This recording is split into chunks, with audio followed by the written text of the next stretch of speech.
hadn't done it at 8 o'clock on a Thursday for a little while, but we're here to talk Spurs. I also joined in the house, but you'll see who I'm joined with in a little while. We've got to do the intro though. Here we go.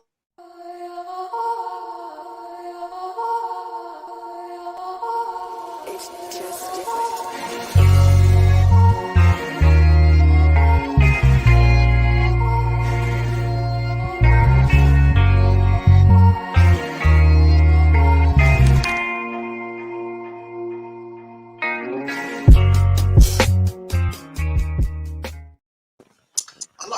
A lot. I think my screen might be a little bit blurry. If it is, I apologize. It's just a little bit twitchy, so hopefully we should last. But welcome to Pax and Road TV, PRTvSpurs. I'm Sam Spurs for Life, and this is Talking Points, episode number 106. What is it entitled? I always lose a title because I have to keep finding it. This is what we're talking about. So what do we now know about Spurs? Well, what do we know? Joining me to talk about this, the main man. He is the one and only Sid Spurs, PRTvSpurs, the man himself, Sid Spurs for Life. That's what I'm going to call you. Sid Spurs for Life. You can't have my name. No, I ain't joking. Sid Spurs, he's his own man. Welcome. How you doing, pal? I'm all right, mate. I'm all right. You know what? It's that time now, isn't it, when we're not depressed anymore. We're looking forward to the weekend, and it's like every week, I just can't wait for Saturday. Because every week now, it's just like, come on, bring it on. Let's go and watch Spurs again. Let's get to that stadium. Let's spur Ange Ball and the lot. It's exciting times. Looking forward to it. Good. How's my screen looking? Is it a bit pixely? What's it saying? Yeah, it's a bit pixely. Yeah, it's a bit like Arsenal defence the other day, a bit pixely.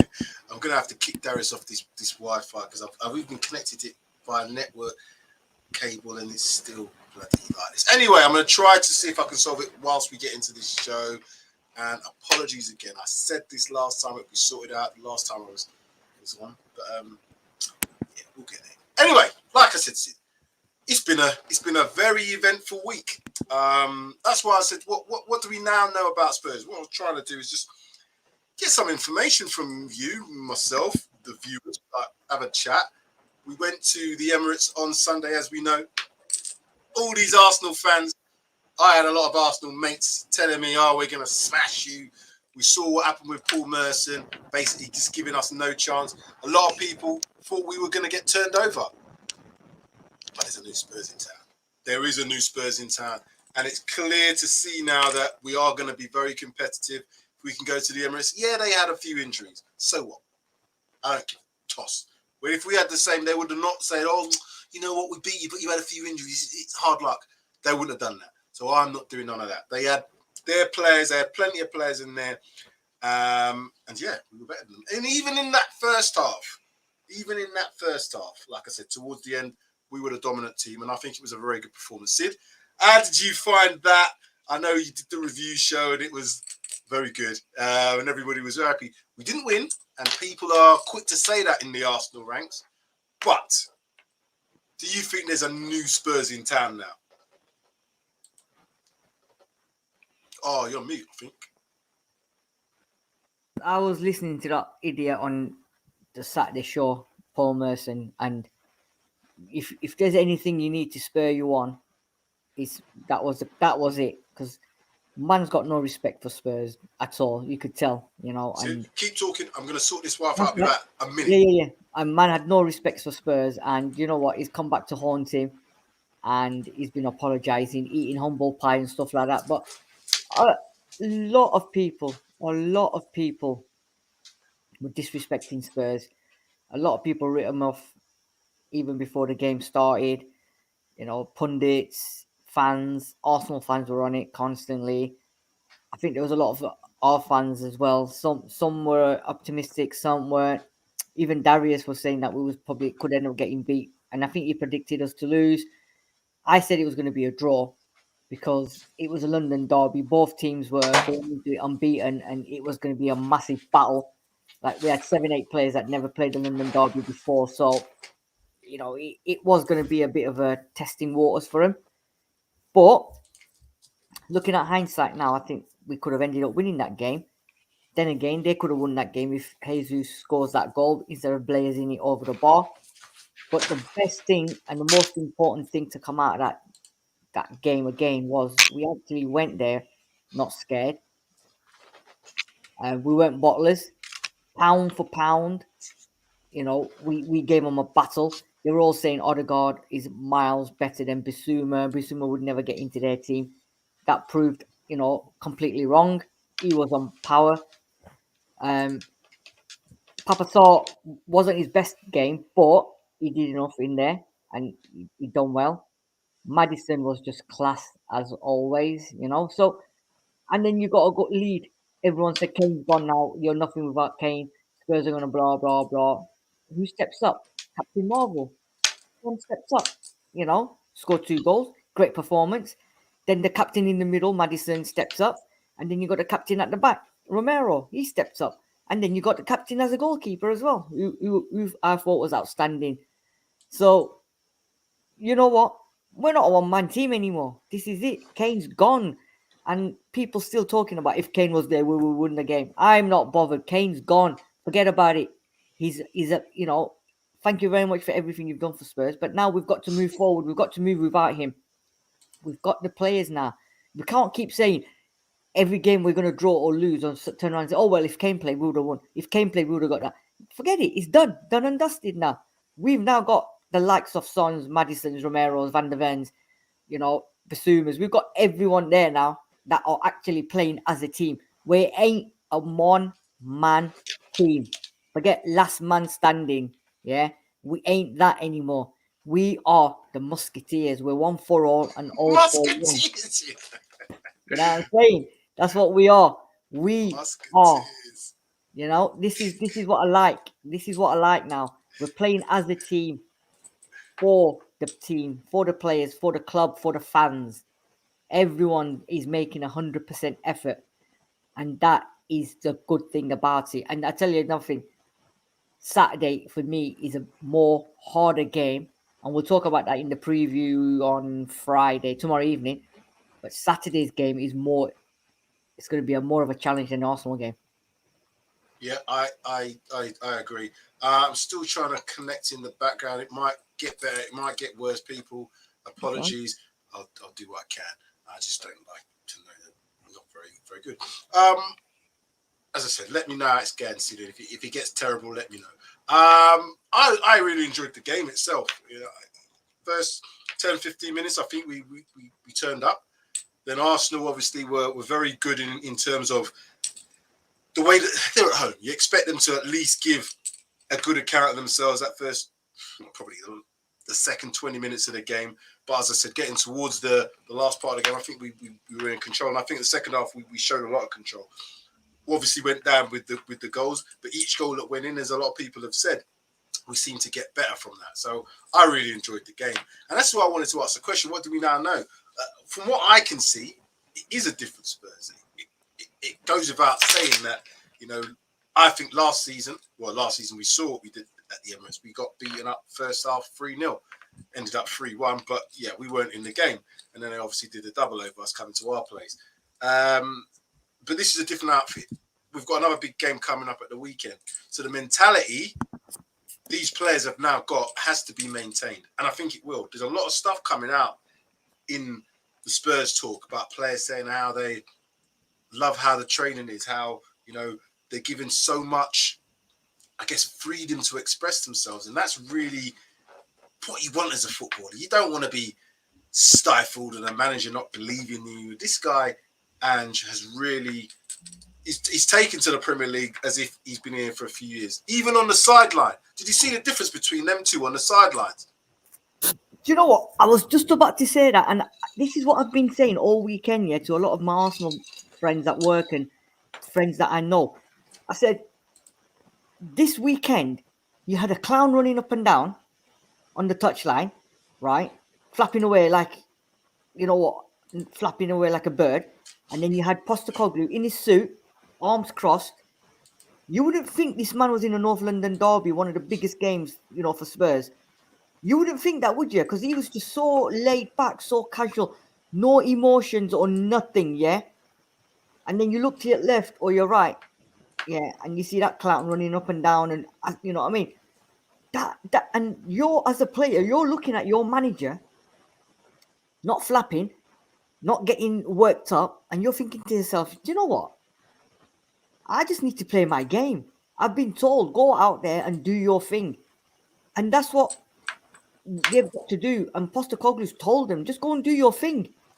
And you know, if you make a bad mistake or whatever, you look to your touchline and you see your manager just stood there calm. Then you're thinking to yourself, do you know what? I'm doing all right. I like that guy. He's not shouting at me. Anyway, whatever happens in the dressing room at half time or full time is different. But it just seems like they've been told to go and do what they want, obviously to a certain extent. But just play the game, enjoy the game of football, and we're seeing the fruits of it. Yeah, that's it. Enjoyment. You know, we both went to a lot of games last season, and we didn't enjoy it. I can't imagine what it's like for some of them players who have to go out, who had to go out there every week to basically kind of play defensive counter-attacking football that wasn't very defensive. That was the problem. I couldn't understand. We were terrible in defence. We had, 60 odd goals conceded? Or not quite that. I'm not quite sure, but it wasn't very far off. It was 60 odd. Oh, my God. That's even worse now when I think about it. Because I think we scored 67 or something like that. So it wasn't too far from being a goal scored and a goal conceded in each game. Or 2 goals, whatever that would work out to be. But what I'm now seeing is, although we're giving up chances, and it's not so much that we can't give up chances. Of course, you're going to give up opportunities.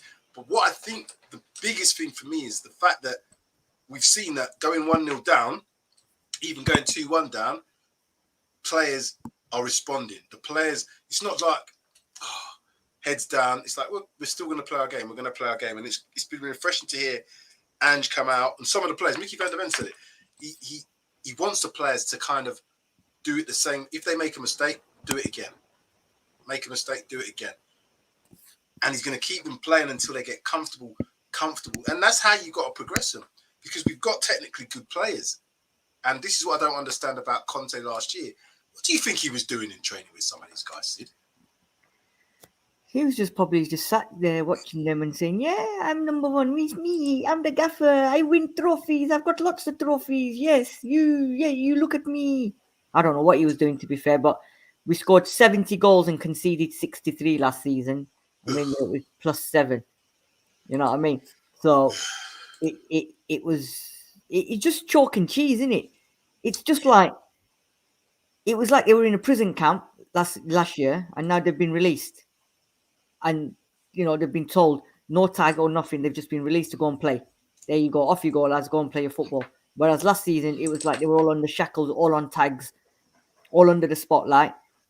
And they were all like, we can't play. They were playing with their hands tied back. You know, they couldn't say anything.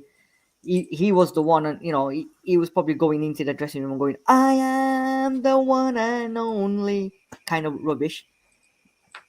And now, boom, you know.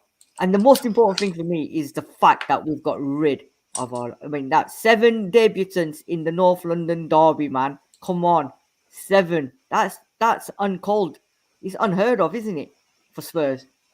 Absolutely. And when that team selection came out, I know we did the review, we did the preview as well, but when that team selection actually came out, I was okay with it. I was kind of a little bit, should Brennan Johnson be starting in North London derby? But then I thought about it. There were so many debutants in that game anyway. It really didn't matter. So it was kind of like, oh yeah, let's get the best attacking team. I think he did well. I think there was some real star standout performances. Maddison, again, you know, his comment about Saka made me laugh, made me piss myself, because, you know, what he tried to do, doing his get your own celebration, Bukayo. Get your own celebration. Yeah, you're copying Rashford. Now you're copying Maddison. And what happens? You get spun. But yeah, I just think the attitude from the players to not feel sorry for themselves. It's not an easy place to go to. We know that for ourselves or any team, but particularly for Spurs to go to the Emirates and perform like that. I've not seen us perform like that. Yeah, we've got draws and Yeah, the 2000 and whatever it was when we last won there was probably a decent performance. But I don't remember dominating Arsenal like how we did, and we did dominate. So is this a way now that you think we're going to be able to play against the likes of Liverpool, likes of City? We've obviously seen what we've done against Manchester United. There's some interesting games coming up with likes of Brighton who like to keep possession. Is this the way we're likely to be able to play, or do you think that there may be still a little bit of slight tinkering from Ange when it comes to, I don't know, like a Man City or possibly even Liverpool next week? This week, should I say? I think he's made it clear, hasn't he? Postecoglou's made it clear, isn't it? This is my way. This is the way I play football, attacking football. I've done it at Celtic. I've done it prior to that. And that's the way I'm going to play. And it seems like he's coming to Spurs. And apparently he's bringing that into the under-21s, under-18s. So the whole philosophy is going through the whole group of Spurs players, not just the first team. So it looks like he's probably set it in stone now. And Ange way, because he did it Ange way. But it looks like it's Angie's law, Angie ball. And there you go. You walk in and it's Angie ball. This is how we're going to play. It's down to teams. The only disadvantage of that now is every team that we're going to play is going to know exactly how Spurs are going to play. Because, like, under Conte last year, we all knew we were going to play defend, not score goals, concede, and he'd be having fits. Everyone's going to know now how Ange ball is going to be played. However, teams are going to have to start adapting because they know that Spurs are not going to sit back. Spurs are going to play till the end. I would never have said that we're going to play till the end. Sheffield United, 108 minutes. We're playing till the end, 1-0 down, and we're playing till the final whistle. And I think when you're told by your manager, go and play football, go and free yourself out there, play the way I want you to play with freedom, enjoy your football, these guys will want to play it and enjoy it until the final whistle. So teams like Liverpool, Man City, they'll all have a plan, but now they're all going to have to maybe adjust the plans because they know Spurs are coming at us. No matter what, they aren't going to sit back. And if they need to sit back, they can sit back because now they've got two centre-backs that are class, world class. Now they've got a right back in Poro who's going to be good. They've got probably the best fucking left back in the world. The fucking best left back in the world. Mr. Destiny Deji. He weren't too good in the first 30 minutes though, was he? He wasn't. I thought, but a sign of a fucking good left back is you get rinsed in the first 20 minutes, you get a yellow card, then you sit back and you fucking play 90 minutes of football and you don't give that guy a second chance in that second half. Because how... You know what I'm saying? That was it. Saka lost it. He even lost it. He was spinning around, still doing his dot celebration when Maddison set up the first goal. So that's what it is. Then the mouth-watering midfield now we've got is Basuma. Fucking hell, what a player. Yeah, what a player. Maddison, everybody's probably thinking, what the fuck? £40 million for this guy. Why? Why did we not buy him? Papa Star didn't have the best of games, but yes. I thought he was all right, Sid, to be honest with you. No, I get what you're saying. He weren't outstanding, but you know what? He complemented that midfield because Arsenal's midfield, even with Declan Rice in there, in that first half, they had Declan Rice, had Vieira, and then Odegaard. Now, Odegaard for that first 15 minutes until he got his yellow card was all with the madman, crazy. But again, he weren't at the races. And this comparison between Maddison and Odegaard, people saying, I'd never put Odegaard all day long. I've not seen Odegaard in my time of watching him. I don't say I watch him every week.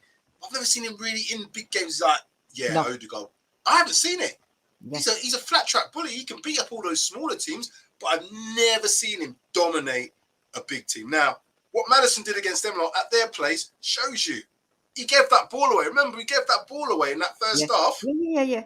Almost conceded a goal from Jesus, but second half didn't make any difference because the managers instilled that. Imagine that was Conte, he did that.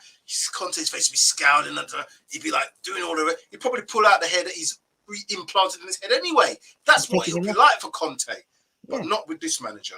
So I'm happy to see all of that sort of side of things. Who else stood out for you in that game before we move on to other things? And this is what I want to talk about. This is a quite funny thing from It's Ugoti. Your player there, Sid, Ugoti. That's his name. That's right. That's right. I'm telling you. Did I mention the best fucking left back in the world? Yeah, I did, didn't I? I think, do you know what? Kulusevski had a good game. I think Son, so much pressure. Here we go. Look, Destiny Oddity. Destiny Calling me now. trying to say thanks, Sid. Thanks for the shout Thanks out. for calling me the best fucking left back in the world. Appreciate it. Yeah. Thanks for the shout out. You know what? I think Captain Son, man, you've got to give it to him because everyone said last season he had a poor season. He's going to struggle big time without Kane, you know. But a sign of a good captain, he's taken on the responsibility of captain number 1, right? Obviously, Maddison number 2, and then Romero number 3. But this guy, he's 150% Spurs. I swear if you cut him in half, he's going to be blue and white Spurs because this guy gives everything for Spurs. You know, he bleeds Spurs. He plays it. He encourages all of them as well. So as a captain, that is what you want your leader. And I've said this many, many times before. Last season, we had that captain as a goalkeeper, Hugo Lloris. Have you or did you ever, and people in the comment section, did you ever see this guy as a captain have a word with anyone after we scored a goal or conceded a goal or anyone made a mistake? He did absolutely nothing, yeah, as a captain. It was absolute waste of time as a captain. However, now Son, they've got this huddle before the game started. Straight after the game, they're all going to the away fans. It's just the appreciation and the love of this club. And that is what is the massive difference. And Postecoglou is just right in every possible way you could. He's coming as an unknown into the Premiership. Obviously not an unknown in Scotland because us Rangers fans, us Celtic fans, right? He's coming to this country and into the Prem, one of the best leagues in the world. And he's just walked in with a breeze and he's just like, what's all the hustle about? What are you not talking about? North London derby? I've done the Glasgow derby, man. This is nothing, you know? And it's inspiring all the players around him, the fans, everything. It's just the buzz now. It's wicked. Absolute mentals. And every player now is putting in a shift. And they're all playing at their skin. You know why? Yeah. They're fucking enjoying their football. They are doing what they're paid to do. Love the game of football and play it the way the managers ask them to do it, and they're enjoying it. And you know what, Sid? What makes it even better is there's no talk about Harry Kane. Imagine, had we lost this game, lost a couple of games, had he not won that Sheffield United game, maybe he'd only come away with 1 or 2 wins as opposed to the 4 that we've got so far in the league. There would have been questions. Oh, are they missing Harry Kane? Or now people are saying Harry Kane was holding us back. I'm not going to go with that narrative, but what I will say is Harry Kane was expected to score the goals. And I think what happened was a lot of the players probably played through him knowing that he was going to be the goal scorer and maybe didn't take on enough responsibility for themselves. It's the responsibility aspect. I think now they realise we're all in this together here. We can't just rely on one man to score 30 goals a season for us and everybody else chips in with 1 or 2, 3 or 4, apart from when Son had that season. I think Son's going to get 20 goals this season, personally, in terms of the league. And I think Maddison's probably going to be 10 to 15, just the way he's playing. We do need other goal scorers in there, and I'm sure we will get that because I think the players realise now that they can take that responsibility if they're in shooting opportunities. That's what one thing I want to say about someone like Basuma, and even Sarr to a degree. Let's have you shooting from distance. Let's have you shooting from the edge of the box. Don't always give it up. I know they want to look for them cute, clever passes, but there's an opportunity to sometimes strike, and that can be easily worked on in training. VAR. What did you think about VAR? Listen, right, so the Romero one, I know David's in the comment section and he's definitely saying it was never ever a penalty. It was ball to hand, wherever. Do you know what? It's one of them. The first and most important thing is Maddison gets fouled. They've not even looked at that at VAR, right? At all. That should have been the first thing they should have picked up. Because normally when they look at the handball, they also look at if anything else is there that they can pinpoint. Maddison foul was the most important thing for me. Secondly, it was very harsh.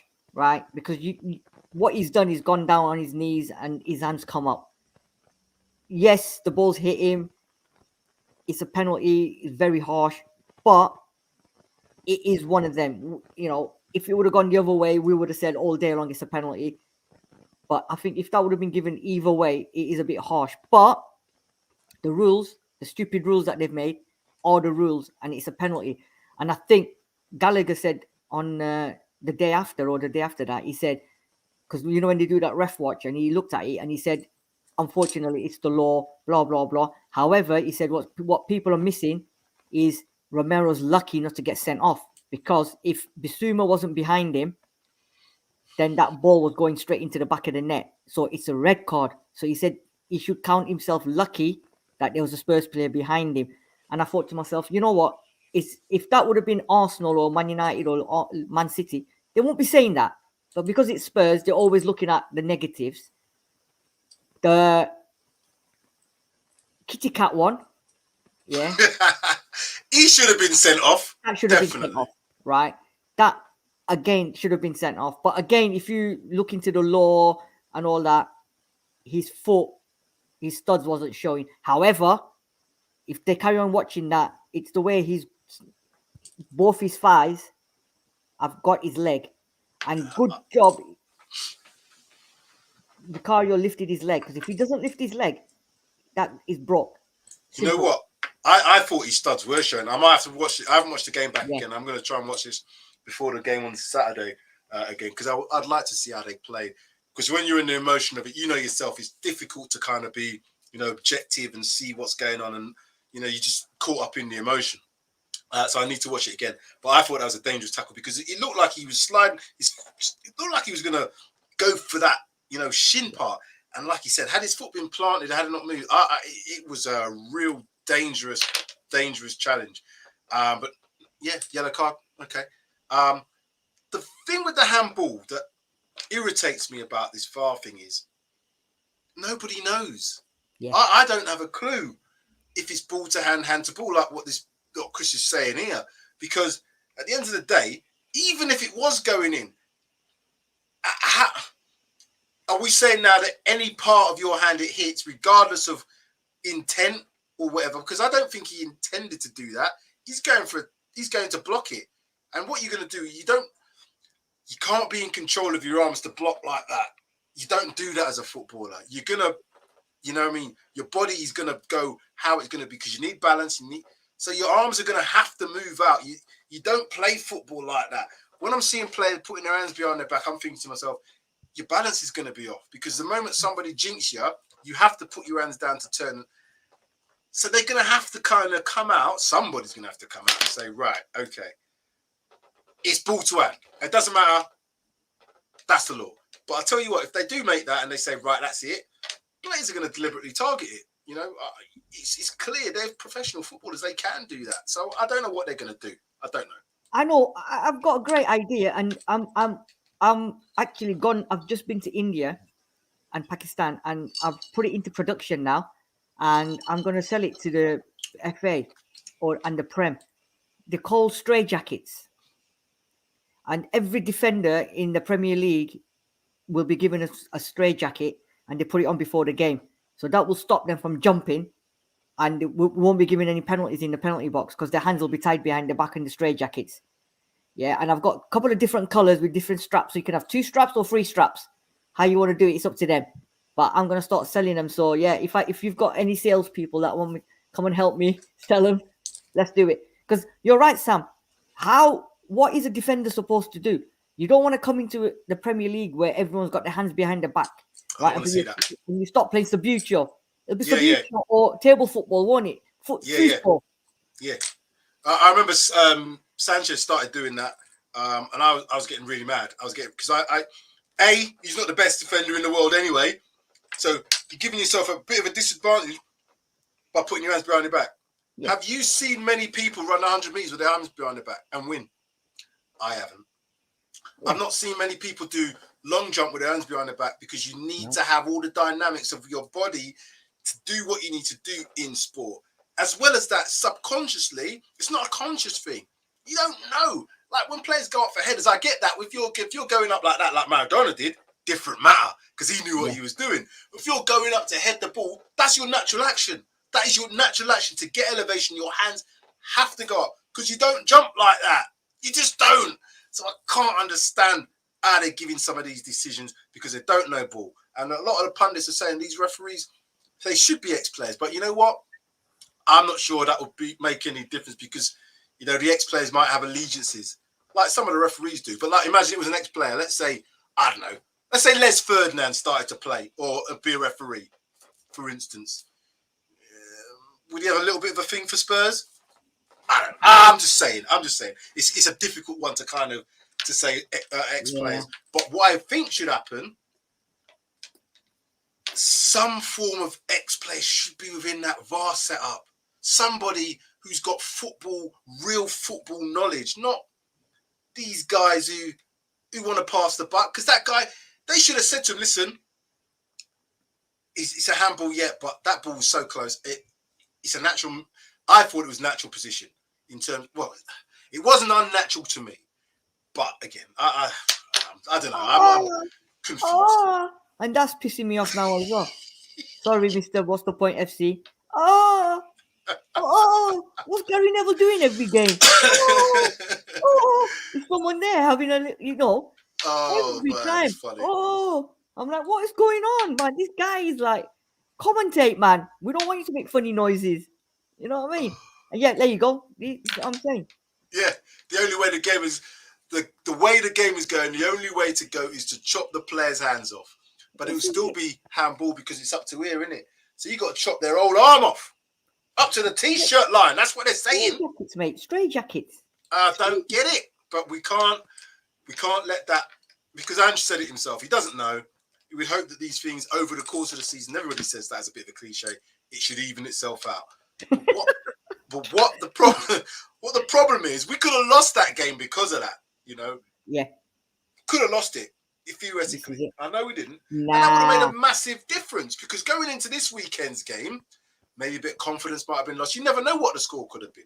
But I'm confident and I'm happy that the players don't let them things rattle them. They just get on with it now.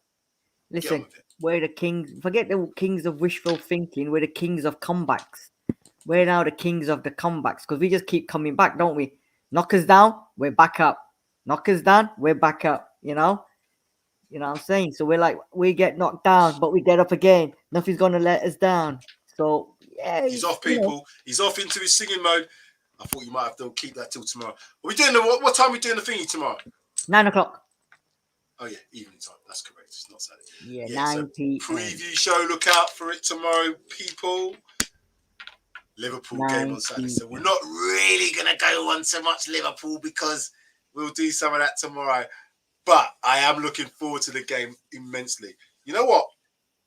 Again, Liverpool are looking good. They are looking good, and they've got some goal scorers. But I have a sneaky feeling we're not talking about that till tomorrow evening, mate. Yeah, no, I'm getting excited, because you know I said it's a good.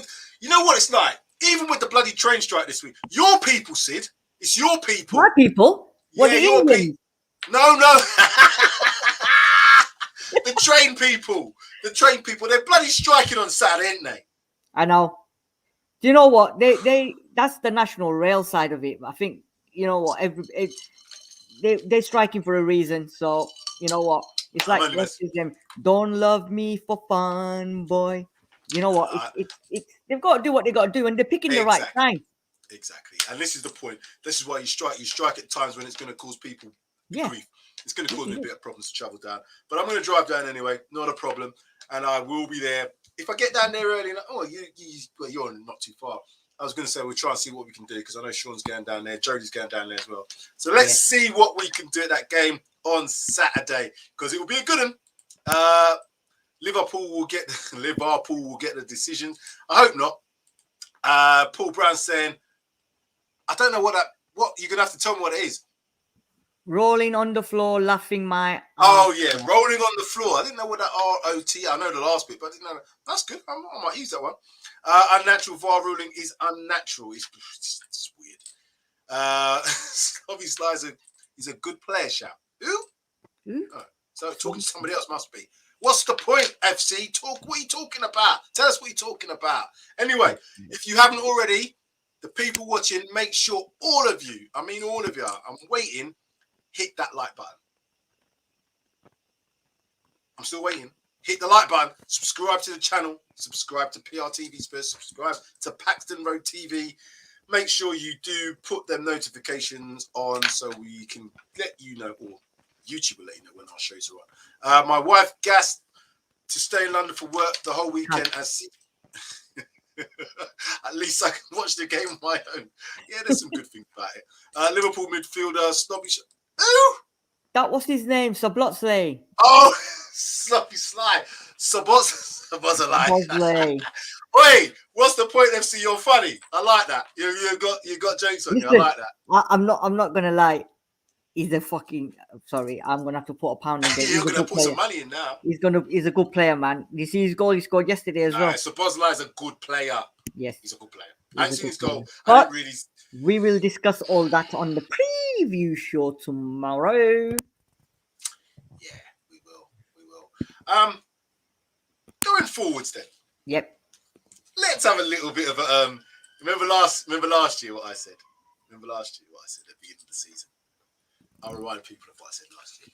I was very, very gung-ho. I was very forward. Are you gonna mention what you said? Is it what you said at the beginning of the season? I'm gonna temper that. I'm gonna temper it slightly. I'm just gonna tell people he was on what Paul Merson's on every Saturday before he goes on Soccer Saturday and predicts shit. That was what Sam was on when he said what he's about to tell you now. I was on juice that time. Yeah, beginning of the season when football was kicked, I said because of the finish that we had, because of how Conte galvanised everybody, I went on a load of stream and said we're going to win the league or the Champions League. That did obviously come back to bite me big time. And a lot of people in certain WhatsApp groups and banter groups have made sure that I have not forgotten about that and clipped me up. And I actually said on the clip me up, I don't care. But that didn't happen. However, I'm not going to say that again. But what I will say is,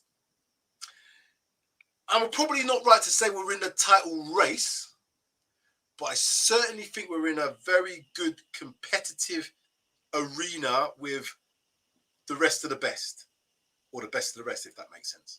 And I'm including Arsenal in that, because what I've seen of them this season, they're tweaking certain things with, Koeman deciding that he wants to be a mini Pep, but you're not Pep. You're not Pep. Diet Pep maybe, but you're not Pep. Other drinks available. Other soft drinks are available. But yeah, I think the way that we're playing, given the fact with no Europe out of one cup, which unfortunately we are. FA Cup's not starting until January. I know we've got obviously the African nations and obviously the Asian Cup as well to come, and we're going to have a few players missing. But so a lot of other teams. So do you think, Sid, if we can get to, let's say, January, in and around the top 2, 3, 4, within, I don't know, X amount of points of City, let's say not double figures, are we in a bit of a title race, or are we just in competition for the best of the rest? Best of the rest. I don't think we're in a title race because there's a lot of players still adapting. We've got a new manager as well. Players are adapting. However, never say never. Remember Leicester than that. When you're in that, when you got that run and when you got the fluency and you're on a roll, as Adele would say, on a roll, rolling in the deep. You never know, because don't forget, if you think this midfield's good at the moment, we've got a certain Rodrigo Bentancur to come back in a month or so. And then you imagine Bissouma, Bentancur on Maddison. Oh, as Gary Neville would say. But, right? And then, if we're in the position we are, January, transfer window comes along. Yeah. I'm sure Postecoglou's got some tricks up his sleeves of bringing in, if he needs to bring in 1 or 2 players. And if we do that... Let me just add to this before you go on, because I know you're going to talk about... But what about the youngsters? The under 21, 7 games out of 7 wins. Yeah. Players are are beginning to train. A few more of them are training, which makes me think like Dane Scarlett went out on loan, but there's a few in the youngsters now that may get an opportunity. So it's a bit sad for the ones that went out on loan because people like Dane Scarlett maybe, but this Felice apparently, what's he saying here?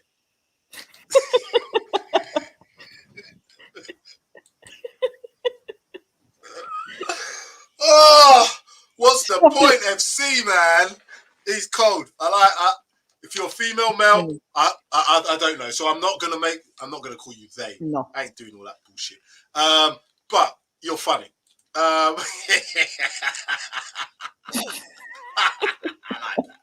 like that.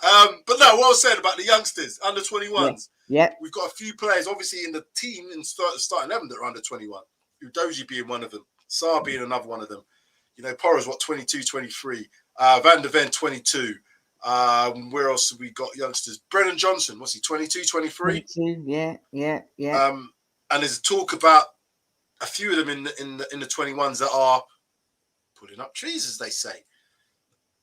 I think, you know, we might get to that January window and maybe don't do as much business as we think. Where do you think we would if we were going to do anyway? What do you think is going to be the case? Do you know what? These youngsters you're talking about, yes, likes of Phillips and Donnelly and all them guys, yes. But if you're in the running for the top 4 onwards from January, I think it's a bit of a hard push to bring Phillips in if one of our 2 centre-backs gets injured. It's a lot of responsibilities on a 21-year-old. But then again, he's come with a high acclaim from Blackburn Rovers, so he could come slot straight in. However, I still think if we was to go into the window in January, I think a centre-back, if there's going to be any available, which at that time, I don't think so. But then does Ange go for somebody experienced just to bolster the defence, you know, if we're up that way, which I think we'll be in the top 4 around that time still. In terms of midfielders, I don't think so. But then we're going to be losing Bissouma and Saar for the African nations and that. But we've got MisterK coming back. Højbjerg will still be around. So I think, you know what? I agree with you. I think where would we want to go? Obviously, striker you're looking at. But then, you know, if Son's doing the business, Richarlison comes in. We've got Felice as well now. And I'm sure at some point now he's gonna get some game time. So I think, if anything, I think centre-back probably is the main priority for me. Yeah, centre-back definitely is the main priority. But you know what? I also, with that Perisic injury, that left side as well, in terms of left back more so than left side forward, because I think both Brennan Johnson and Solomon can play both sides, as I think can Kulusevski if needed. So I think we've got enough cover. Richarlison can even push out wide if necessary as well. And we know that Son has played on the left for most of his playing career at Spurs. But certainly from a left-back perspective, it's a big drop-off. At the moment, we've got no Ryan Sessegnon. We don't know what he's going to be like when he comes back anyway. He's back in training. Is he back in training? He's back in training this week. Yeah, he's been training this week. What I do know is players will improve under Ange Postecoglou. Players have considerably. Players I didn't think were going to improve have improved. Or certainly players I didn't think would improve as quickly have improved immensely. Papa Sarr, we knew he had talent, but he's really taken that other 8 place to 6 or 8. What do you want to call it? Because they play. I'd say we kind of play a bit of a double pivot stroke 8 with him and Bassoum. So yeah, but we need another dynamic midfielder who's going to be able to do what both them two do, and also the other big position, Maddison's position. Yeah, if he goes, our creativity. GLC's not around at the moment. Your favourite player? No, he's back in training. Is he training? Someone said he was still injured. I think he's back, and he wants to stay now, doesn't he? He wants to stay another day. I've heard he wants to stay. A lot of players want to stay at the club now. Yeah. But just going back to that midfield point about Maddison, Gil, I think he's a player for me that possibly, and I'm not old people, before you start shooting the messenger here, I'm just saying what I feel. I think that he could be coached by someone like Ange because he gives you belief. He gives you belief. Not to say, I'm going to put you there and just do what. some players want to be, they want to feel trust. They want to know that the manager trusts them. They want to have belief, and they also want to, express themselves. In that position, I think he can do all of that. I think he could probably express himself more than he could do on the left, because I just don't think he's got that lightning pace to really do what someone like Brennan Johnson or even Solomon does currently. So I think them two are maybe going to hold down them places on the wide area, along with the other wide players that we've got in Kulusevski, Son, Richarlison, blah, blah, on the front line. But I do think Maddison position. Do you want GLC to take it, or would you rather someone like Gil be in there? You've got to go away. Don't think I can take the pain. I don't want him to stay another day. Now, do you know what?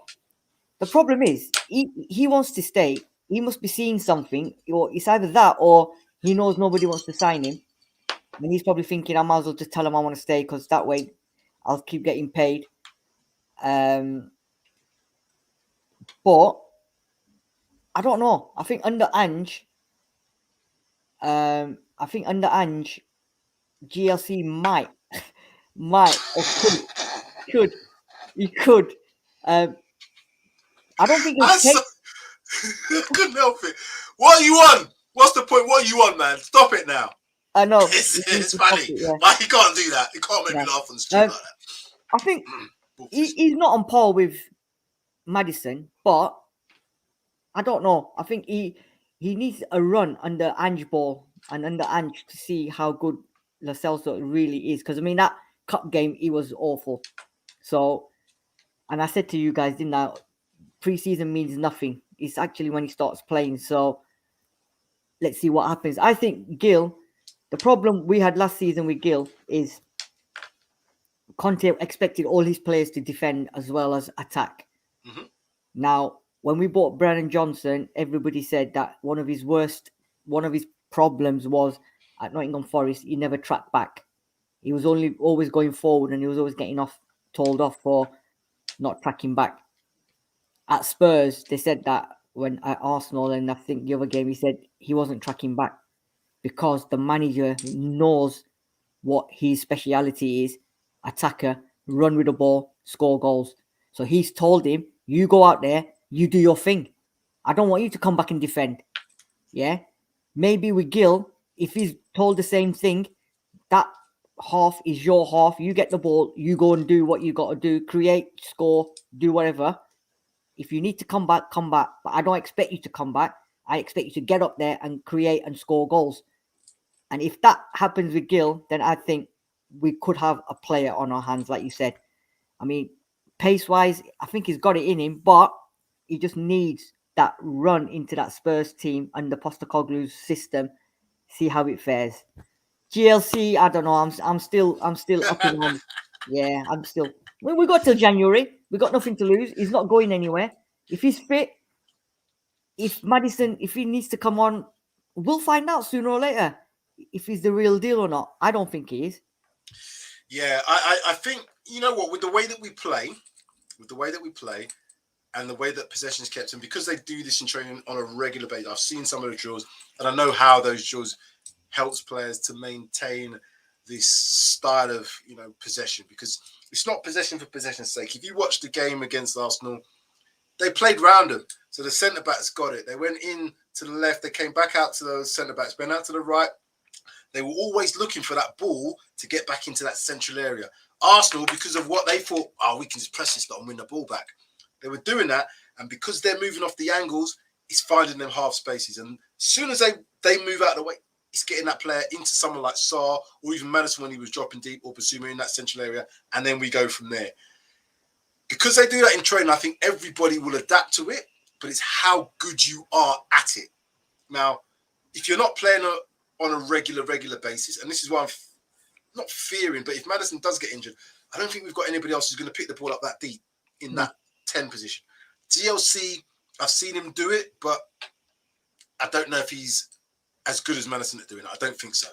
Gil, I don't remember him dropping that deep to get the ball unless he was playing as a wing back, unless he was playing as a wide player and having to come back to do what was asked from him by Conte. But certainly in a central position, I'm not sure how he would dictate it from a deeper position. I don't imagine him playing them 50-yard balls. Not that we play loads of them, but, you know, the ability to be able to do that. But he's an intricate technical player. So we'll have to see, like you said, we'll have to see. I don't want to find out too soon, and I certainly don't want to find out this weekend, mate. I don't. No, exactly. And he's not fit anyways, but I think Maddison's fit anyway for Saturday, so it's just, you know what, we're going to have to do what we used to do with certain other players, where we're just going to have to wrap him up in cotton wool, make sure he's available, because I think we've got what next week, Liverpool, and then I think Luton, and then we've got a break. So, you know, we can. And I think Maddison is one of them players where at this precise moment does not want to miss a game. Yeah. And you know what? For me now, and I know it's difficult.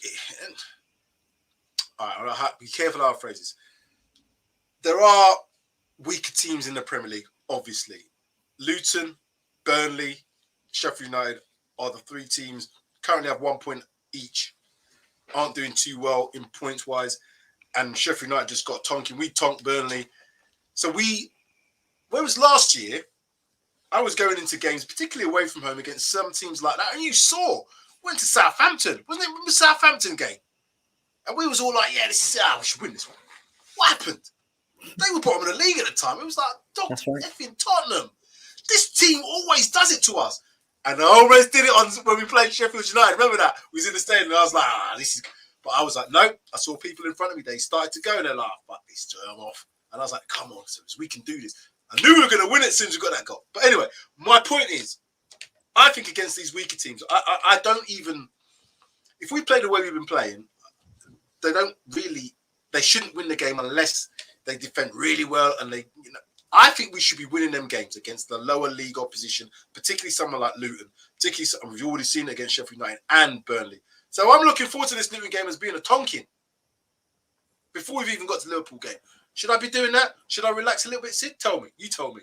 I don't know. You know what? We all thought Sheffield United was going to get a tonking, but the problem is, I think, like, everyone's like, look at Newcastle, the way they dismantled Sheffield United 8-0, right?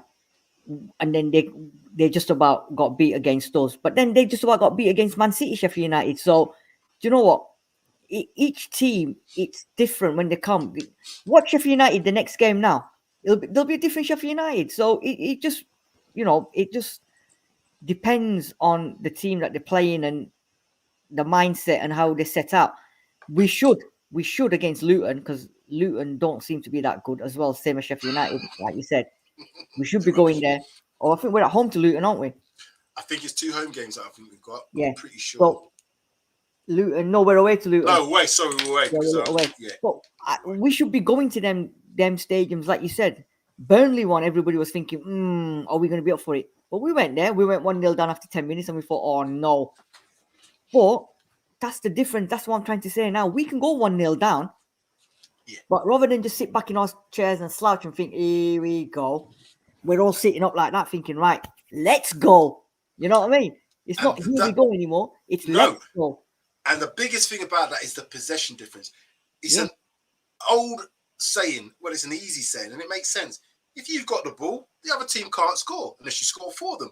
So the more possession you have, this is why, even though the build-up of Man City is quite slow and lethargic at times, they keep the ball 60% range, because the other team don't have it. So even when they're playing at the back, unless that team catches the ball high up and have an opportunity, which is what we're going to have to do to them when we play them, is really press on their back, because they will keep the ball for fun at the back. And they don't mind keeping it there for 5 minutes at a time before they start to look for them. Whereas us, we're a bit more dynamic in getting that ball forward into dangerous areas. So if you watch, when we play it at the back, we're always looking for that central pivot to get the ball, to then move the ball forward. And when players commit themselves, what Arsenal did, committing too many players to the press and not getting it right, once you play past that, you're in terms of attacking.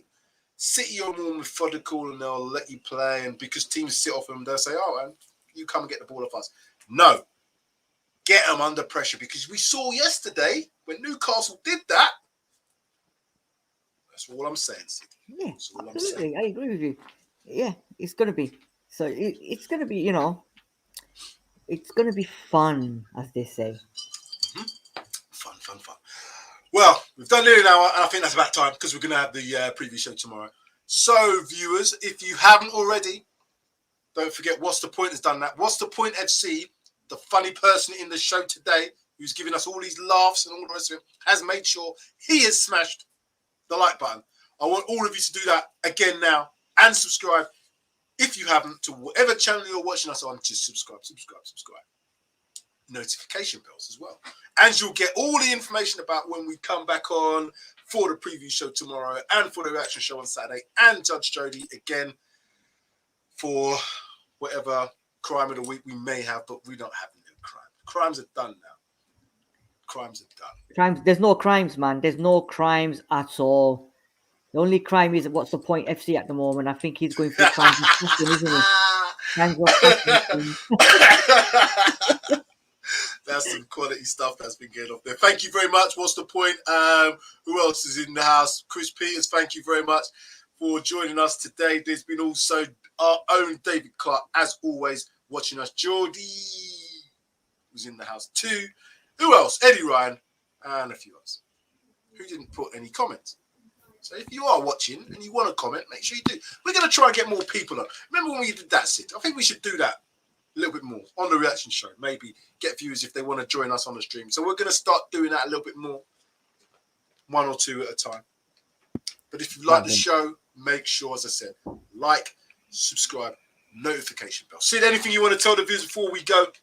No, just make sure you join us tomorrow for a preview show. We'll be doing the Liverpool game. Have your predictions in, players to watch, lots of stats for you. Come in, let's mingle, and maybe, what's the point FC?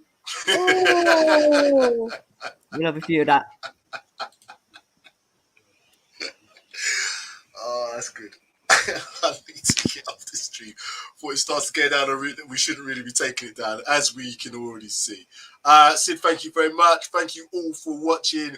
It's been a pleasure as always. I'm trying to, because I like Darius is even saying that the drum and bass music that you put together, Sid, is epic, fam. It's epic. So I need to find Ace there. I've seen it now. It makes me go, it's cold, fam. It's cold.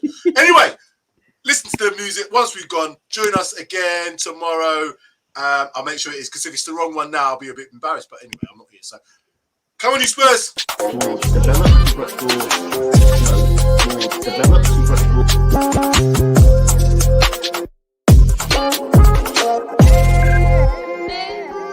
Develop